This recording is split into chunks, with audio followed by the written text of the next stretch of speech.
కాంగ్రెస్ బతుకుంటే ఎట్లా ఉండే పొలిటికల్ బ్రతుకుంటే ఇప్పుడు అసలు కులమత భేదాలు లేకుండా ఈనాడు అందరికీ అంటే అట్టడుగున ఉన్నటువంటి ప్రజలకు అందరికీ కూడా మరి ఆనాడు తీసుకున్నటువంటి నిర్ణయాలను ఇప్పటి వరకు ఎంతో వారు అభివృద్ధి పథాన ఉండే పరిస్థితి ఉండేదని చెప్పి ఈ సందర్భం గుర్తు చేస్తూ ఉన్నాం.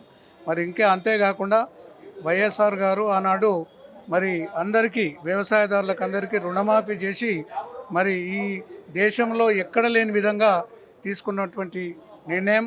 అంతేకాకుండా జలయజ్ఞం ద్వారా మరి ఎన్నో ప్రాజెక్టులను నిర్మించి ఈనాటికి కూడా ప్రగతి పథంలో ఉన్నటువంటి విధానాన్ని ఈ సందర్భం గుర్తు చేస్తూ ఉన్నాం. మరి ఇంకా వైఎస్ఆర్ గురించి ఎంత చెప్పినా తక్కువనే.